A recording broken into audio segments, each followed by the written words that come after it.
Hi, I'm Donna Sinclair, and I'm running for state representative. So I've been doing discussions with Donna on a regular basis on my Facebook page. So we're on Zoom and we're doing Facebook Live. And today I will be talking with John Latta, who is running for charter review. But before I introduce John, I just wanted to say a little bit about kind of the levels of government that we're dealing with. A lot of what we hear about right now is the national level. We hear about all of the partisanship and things are getting ugly on Facebook and Twitter and on Instagram. But at the state and local level, we have a whole different ballgame. And that's one that really enters in a very significant way right now. So what I wanted to say is I called somebody today who asked me, what's going on with the elections in terms of who are we voting for? And I think that's partly because there's been some confusion this year because it's the first year that Washington State has had a presidential primary. So we've had two primaries already. And the first one was the presidential primary, which was completely separate from the other voting that we did in August. And in August, we had a primary election where we could have several people running for office. For example, how many was it? 60 people or something like that? Maybe not that many for governor, but it certainly felt like 60 in order to get the top two candidates. So we did that. We went through the primary process and a number of people were chosen. And we have a top two system in the state of Washington. We don't register as Democrats or Republicans, but we have many, many different positions that are up for election in this upcoming November 3rd general election. And so there's the presidential election, which again, everybody's talking about, but there's also the governor, the lieutenant governor, the secretary of state, the superintendent of public instruction, and then we have state level races like the one that I'm in. So I'm running for the State House of Representatives. And in everybody's district, they'll have different people. It's very confusing. But there's another really interesting layer of government this time too. We have some county council races and we have charter review. So when it comes to levels of government, we typically have city, county, state, and then national. Those are the sort of four major levels. The way that our county is run changed about 5 years ago. There was a process for a home rule charter that was put in place that the voters decided upon in 2014. And then a home rule charter was created and that was implemented in 2015. What that did was to expand what was a county commission to a county council. So maybe the names don't matter, but what did happen is that we went from 3 people running Clark County to 5 people running Clark County. And here we are 5 years later, and what we're going to do is have a review of that county charter that tells us how things are run. And it's more complicated than that. There's more to it. And we have a lot of people running for that office. So one of the things that I did is to start asking if any of the folks who are running for charter review in the 18th district wanted to come and talk with me in these discussions. So I've invited several people. And if there are any of you who have not been invited or who I haven't contacted or talked with, and you would like to talk with me, let me know and we'll see if we can get you on before the election. I think it's worth talking about how things run. It gives us all an opportunity to discuss what we think, how we think, and also what we think is best for Clark County. So with that, I'm going to introduce today's guest, John Latta. John Latta has been a resident of Washougal since 2015. He's a submarine veteran and a recently retired professional engineer with experience in operation, maintenance, and management in Richland, Washington. And as an electrical engineering supervisor, John did things, very exciting things like writing and reviewing technical procedures, administrative rules and practices, and facilitating solutions to complicated problems, which really does apply to what he's going for now, particularly in the diverse team settings that he worked with. So John is now a candidate for the Charter Review Commission. And so I'm going to start by asking John to just tell us about a little bit more about his background and where he comes from, how he got to Washougal. And with that, thank you and welcome, John. Thanks so much for coming. Well, thank you, Donna, for having me.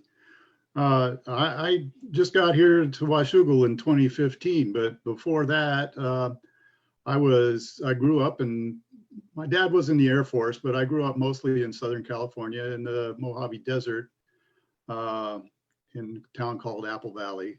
My dad was a Air Force enlisted guy, and my mom worked for the city, and she worked for the newspaper and small, whatever she could find. We had 40 acres of alfalfa, so obviously it wasn't a lot of money there, but we had a lot of fun.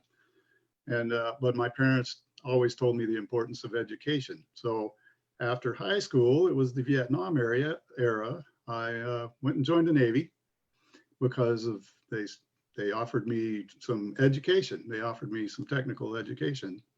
And then they also sent me to a submarine. So I got to do that for 4 years, and got to go to Hawaii. Our home base was Pearl Harbor. Was on a boomer submarine, which is missile submarine. They had 2 crews.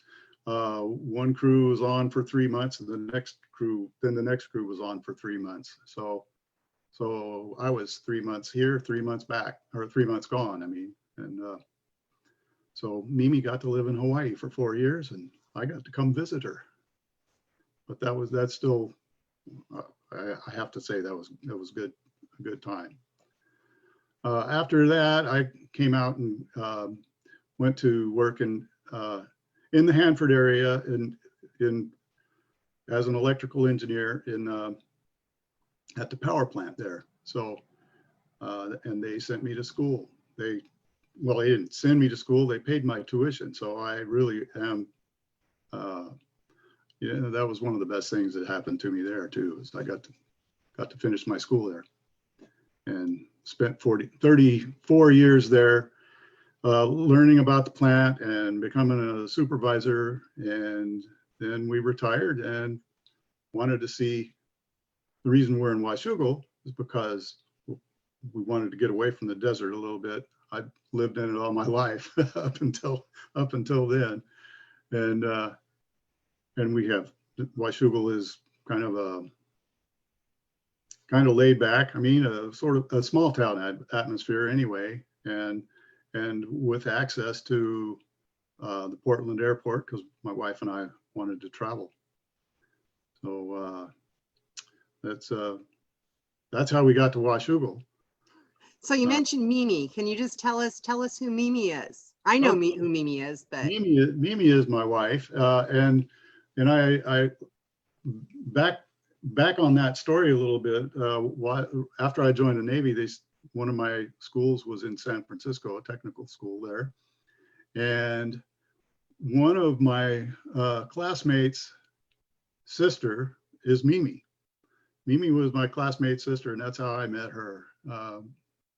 He took us down to San Jose for the weekend, and so Mimi and I found each other that way, and been together ever since.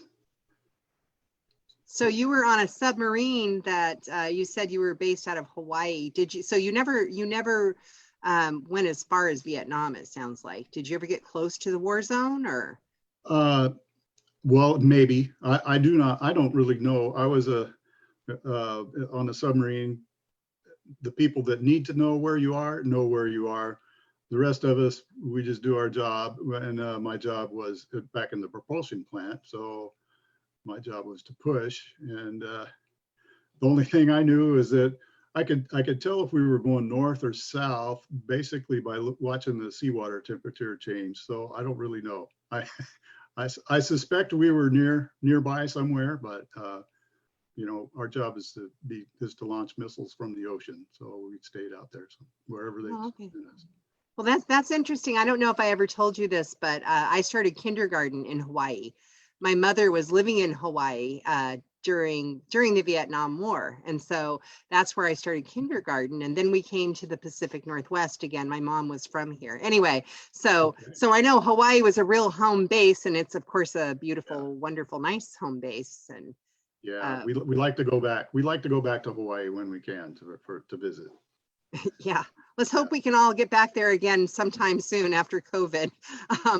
So let's change the conversation a little bit. You came to Washougal. You decided to move to Washougal for retirement, right? Yeah. All right. So tell us about getting involved and what brought you to charter review. Well, I'm a member of League of Women Voters. Also, we got connected with the local Democrats as soon as we got here, because we didn't want to be complete strangers to everybody we met. So I think it was through League that I learned about the charter review position and what it's about. And I thought, that would be a good way for me to apply some of the things I learned in life and give back to the community, because I think local government is really important. And I thought, well, the charter, it says it's by and for the people, the Clark County charter by and for the people. So I really think that we ought to maintain that, and if we're going to change it, we need to make sure that it stays, that it keeps people's involvement in local government, because that's what's important to me. So I plan to listen to other people's ideas because there are 15 members on the commission. So if I get elected, I want to listen to other people's ideas, and I'm going to use as a way of making a decision whether I'm for it or against it, is whether or not it encourages people, the regular people, to participate in government. So that's kind of the key issue for you, is the by the people part. I think so. Yeah, that's a key issue. The charter doesn't have a preamble like some county charters do. So I think we could have a preamble, and the preamble is like a mission statement that everybody sees first. And I wanted to expand on that by the people sort of idea, to do that. Well, that's interesting. So let me ask you this. I sent you a number of questions, and one of them was, what do you see as the role of county government? And I wonder, within the context of that, if you've ever really thought about the role of county government before.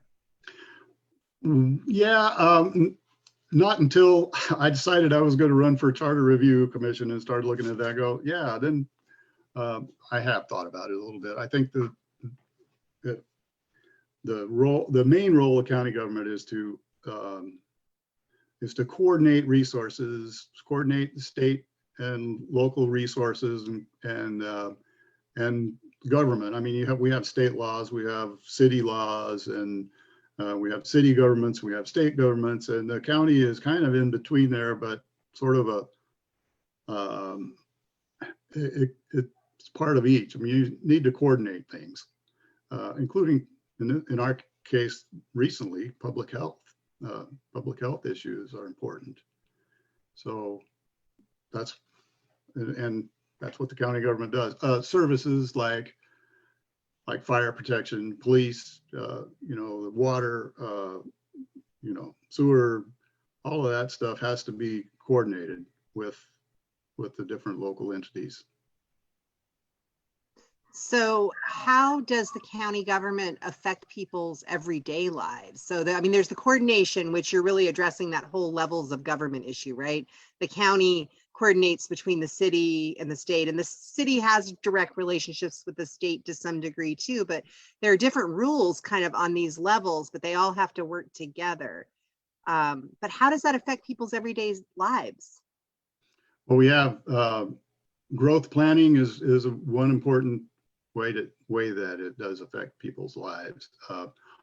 Also, we have homeless people, so you don't know where they live. They don't have an address, but they still have needs. And they're still citizens. So we need to. So it affects. I guess I'd say growth planning is one of the major ones, right? But just having good neighbors. And having somebody that you can go to if you need help, that's just important. That's important too. So zoning decisions and things like that, where businesses are located, where residential areas are located, a lot of that happens at the county level, but within that growth management platform that already exists. Yeah, we need to think about everybody, not just the developers, not just the people that are making money by building houses, but think about people that need to live there, and think about agriculture and how we're going to balance all of that and maintain it. Because if you just allow sprawl, you don't know what's going to happen. So we can plan it a little bit, and it'll be better for everybody. And so the charter puts those guidelines in place, really. It needs to be, it needs to provide the infrastructure. It's not infrastructure, but the structure of our government, so that all of that can happen, and so that we don't get so we don't want to make changes just for special interests, but it's going to affect everybody. Right. We need to remember that as we go. Well, you mentioned that the county government actually, the county council actually oversees our public health department. Before I ask you the next question, what other kinds of things does the county council oversee? The county council hires the county manager, and the county manager takes care of implementing things. So the county manager is basically the executive department. If you consider, you have a legislative branch and an executive branch.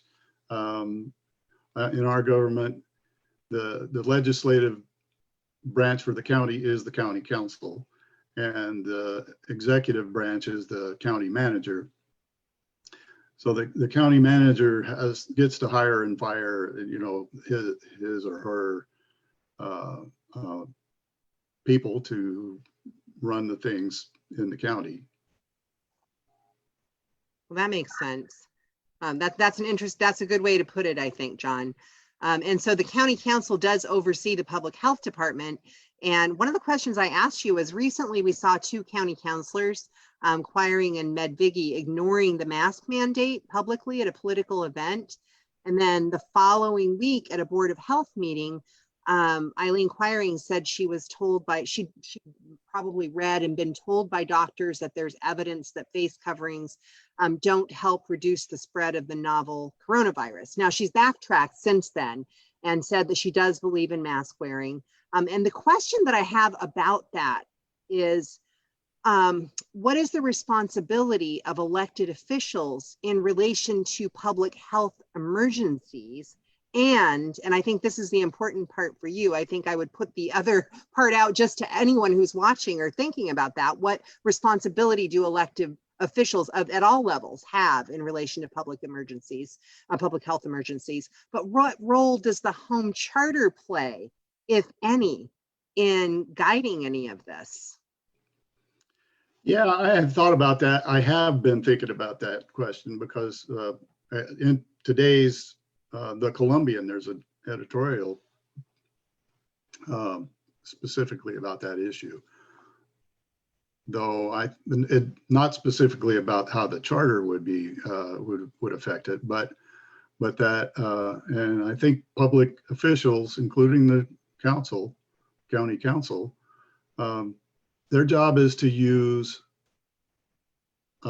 real information. I mean, and they shouldn't use information unless they know, or unless they really think it's true, right? I mean, you can get fake information out there nowadays a lot, and so you have to check your sources. But they need to use real information and make decisions based on that, about how they can protect the health and safety of the public. I mean, I'm a professional engineer, so that's the reason I use that term. I think it's by law, that's a professional engineer's main purpose, the main job is to protect the health and safety of the public. And I think that's really should be the main job of all the county officials as well, because it's government by the people, for the people. let's protect them. Let's protect the people. Right. So, Well, one of the things you just said, John, that I think is important is something that I've been thinking a lot about, and that is you said check your sources. And what I'm observing is that we're all getting a lot of information, and it's coming at us online from all kinds of places. And if you know me personally, you know I just recently made a post about that on Facebook because I'm concerned that there are a lot of sources that aren't good sources. So it's not enough to just do your research. It's important to actually, I would say, balance your research with a variety of sources and understand things like, especially in the case of a public health emergency, what constitutes a good source. So like peer review. So, I mean, what do you have to say about that? Because this is something I've been thinking a lot about. And I think if you remember back to the 1980s, there was the book by Alvin Toffler called Future Shock, where there was, the book was about this idea that technology was actually going to advance faster than we can keep up with it. And I would say that we are actually in that time period right now in a lot of ways, because our information ecosystem, something that's a new term, right? Our information ecosystem is something that that we don't even really completely understand yet. So sorry I'm talking so much, but this is something I feel pretty passionately about because obviously some people are getting certain kinds of information, perhaps from sources that aren't the best sources. So what is your background? What do you have to say about that? Well, I think that is something that we need to address. The way I check my sources is there are some places that I'll go that I say, yeah, that's a pretty good source. And then there's some that are, well, that one, I definitely need to check on that. And so you need to have some trusted sources, but the way I generally do it is I look up with the internet. You can look everywhere. So I look and see how many people or how many different sources have talked about that certain issue and had different answers, and then you kind of balance their credibility by that. So maybe it's I don't know if I would say it's average. You take the average. I don't think you can do that, but yeah, you'd have to look at credibility, and some of it is judgment. I realize that, but as far as my science, looking at the scientific method, or as peer review, you mentioned, well, that's real important. I mean, I think that if you have something that comes from a trusted scientific journal type source, then that holds a lot more weight than something that you saw on Facebook, Facebook meme, so, and I try not to, on Facebook, I try not to share things that just because I saw it and oh yeah, that sounds good, or I like what that says. Sometimes, what I always try to do is remember to check the source first before I share something, make sure it's really true. Well, yeah, and one of the complications right now is that you mentioned the scientific journals and peer-reviewed studies. So we all know that that's good, right? But when there's only one study, because we're moving so rapidly, sometimes there are problems. So even knowing how to determine, for example, what constitutes a good sample size. I mean, these are the things that statistics teach you, whether something is a good study or not. So I liked what you said about the need to check multiple sources, and you're kind of assessing, are they credible? And then also one of the things that that we say, or that I say when I'm teaching my students, is I talk about corroborating your sources. So you have several different sources and several of them agree on this particular thing. And then there's the one over here that's the outlier that doesn't. Pay attention, right?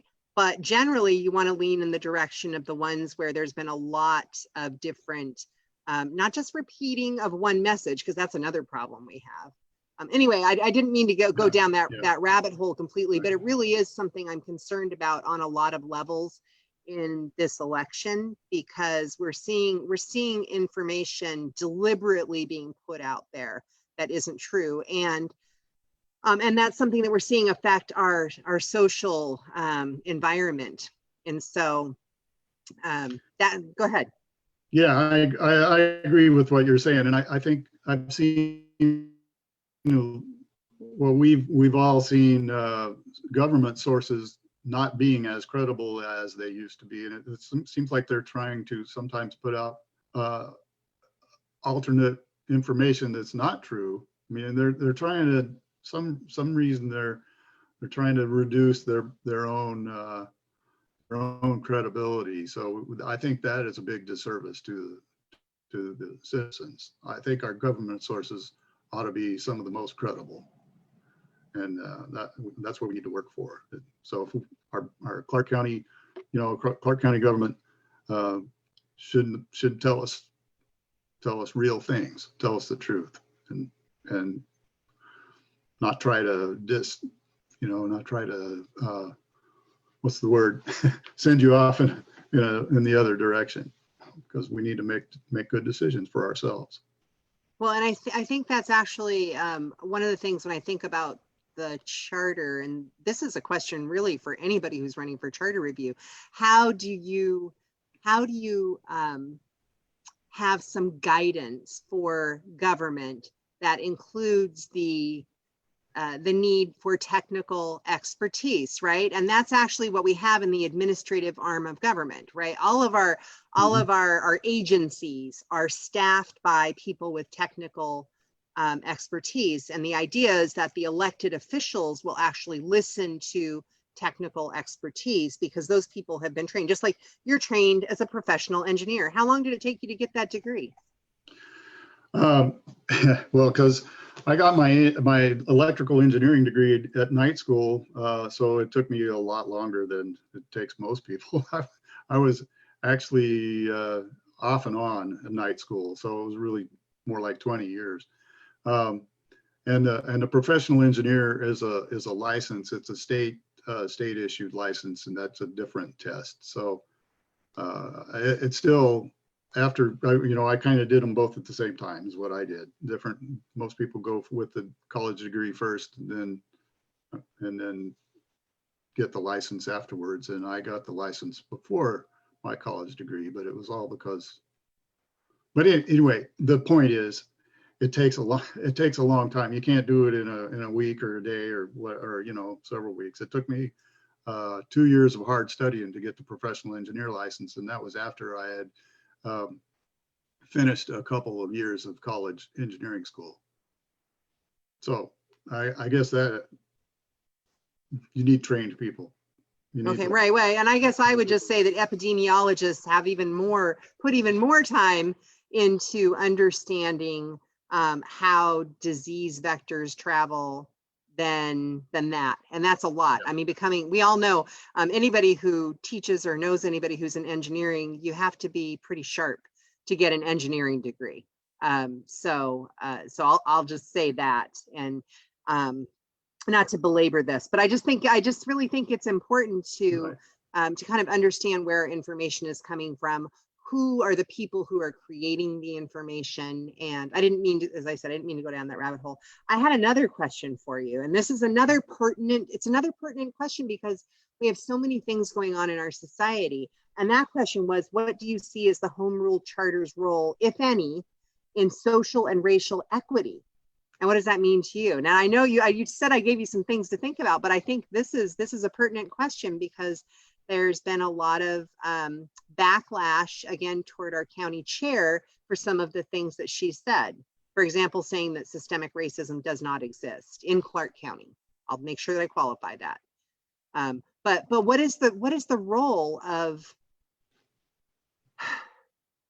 the charter? Is it possible to play a role? Well, there's a difference between opinion and fact, and I think our chair kind of got that mixed up when she was responding to that question, and that is that I don't think she understood what the meaning of systemic racism was from the person that was presenting the question. And if she had, she might have, she probably wouldn't have formed such a quick opinion about it. I think she would have studied it a little more. So yeah, I think that the county council should, and the county government should try to listen to the people and to be responsive to the needs of all the citizens, and that includes listening to their questions and actually giving it some real thought. As far as the charter, how that affects the charter, I'm not sure how to fit that in there, but I think we should try to find a way. I do. I think we should somehow tell the county government that that's what we expect of them, because the charter is like our Constitution. It's the basis. I mean, it might have to be interpreted sometimes, but we need to, as our U.S. Constitution does, but we need to try and put some of our mission statement in there that supports all the people. So it sounds like that's part of your goal, is to not to put a specific thing in, but to actually say, okay, we're going to ensure that our county charter is more reflective of the need for social and racial equity, but as part of this broader effort to do something like you said, a preamble or something. But you'll be talking with a number of other people who are involved in charter review. How many people are running for charter review? Oh, I don't know the total number that are running. There are 15 positions, so there are going to be 15 people in the commission once it's formed, and there are sometimes 3 or 4 people running for each position. The position I'm running for has three candidates. So we're going to be, if I get this election, or if I get elected, I do want to bring that up and as an issue, the issue of how do we address issues like the people have questions about county government. They have concerns, and they're not being addressed if the county chair just blows it off and says, "Oh, we don't have that here." Well, and that's a way to step, what you just said, that's a way to kind of step back and say, okay, we're not going to say exactly what you have to do, which is how government really is formed, right? We're going to give you some guidelines for listening, for example, or actually taking into account what the voters have to say. Exactly. Okay. So how have you prepared for the position, and what do you bring to it? Tell us. Well, what I bring to it, from my experience, I've learned that, I know how to take care of details. I mean, you have to take care of the details in our county charter, because if they're not correct, if the details aren't right, then somebody's going to be misdirected. They're not going to know what it means. The way how I've prepared myself for it is I decided, yeah, I think I should run for that. And I've answered questions from several different endorsement committees, and I'm being interviewed by Donna Sinclair, and I'm learning everything I can along the way, because I know I'm going to talk to the League of Women Voters next month in their forum. And I'm just trying to gather all that at the same time. So the campaign is part of the way I'm getting ready for the position. And if I'm elected, I'm going to continue that. I'm going to continue to gather information. I'm going to continue to talk to people, and I'm going to listen to other people's questions and other people's opinions. And I just want to keep that North Star is encouraging participation in local government by all the citizens, and we're going to want to serve all the citizens and not just select few, or not just special interests. When I take it you read the charter for that was one part of it, right? Yeah, that was the first thing I did. That was number one. Yeah. was the first thing. Yeah. Yeah. And then I read it again a few times. So, I'll probably read it again another few times before it's over. Well, I didn't ask you this, but is there anything that stood out to you in particular? Is it just, it's one of those dry government documents that, but did anything stand out for you when you read that charter? Actually, the first thing that stood out for me was it didn't have a preamble, and I kind of expected that, but and we talked about that already. Right. And one of the other issues is that with the current structure, we have an elected council member from each of 4 county districts, and then we have the overall from the county-wide election for the county chair. And so that means that there's always going to be one district that has 2 council members that live, coming from. So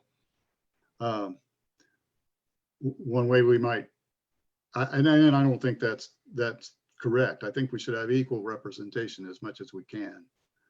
So I'm going to propose that we create 5 districts and elect a county council person from each of 5 districts, and then the county council can elect their own chair, from the membership, and instead of having the people elect the chair.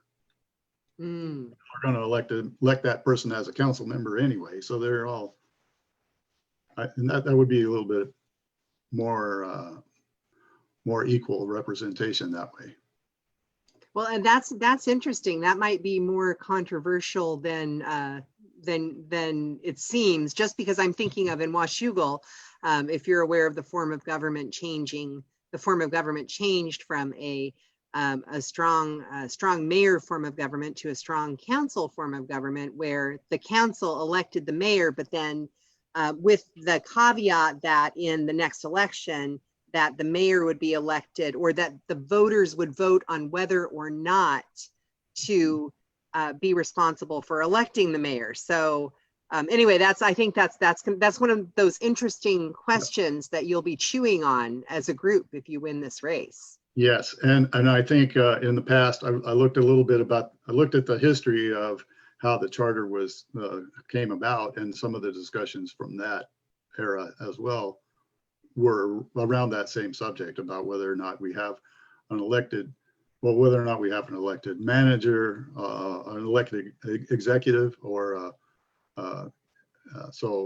and how to form the council, and whether or not there should be a county-wide election for the council. So they tried to have a hybrid in both of those areas. So yeah, I'm sure there are going to be people to talk against that idea, and I want to hear what they have to say, and we'll see. Well, that raises another issue too that I probably should have put in my questions but didn't, and that is so county council is partisan, right? People have to identify by their party, and sometimes they identify they're Democrats, they're Republicans, sometimes they're independents, or in one case an independent Republican, or so what are your thoughts about that? A lot of people are suggesting that these should be nonpartisan races. What are your thoughts about that? I have been asked that question before too. So yeah, one other thing that occurred to me when I was reading the charter was that it doesn't have words. It doesn't have a procedure for how to replace a council member if there's a vacancy, if there's an unplanned vacancy. And so the state constitution does have that in it. The state constitution for partisan positions, it says that the local party is going to be, there's a process that includes the local party is going to put forth some candidates to replace them. Well, if they're nonpartisan, it's quiet on that subject. So if we wanted to make them nonpartisan, we would also need to make sure we add some language for how to replace a council member. I think maybe we should anyway, but to do that, because some people can run without stating a party preference. on the question of whether the council should be partisan, right now,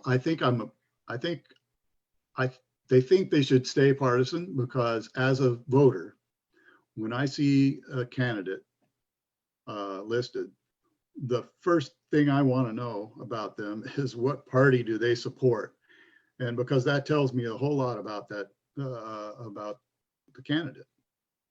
Whether they say they're independent, whether they say they're Republican or Democrat, Libertarian, or constitutionalist, or make up some other word that isn't a major party, and they're allowed to do that, it still gives me a lot of information about that candidate.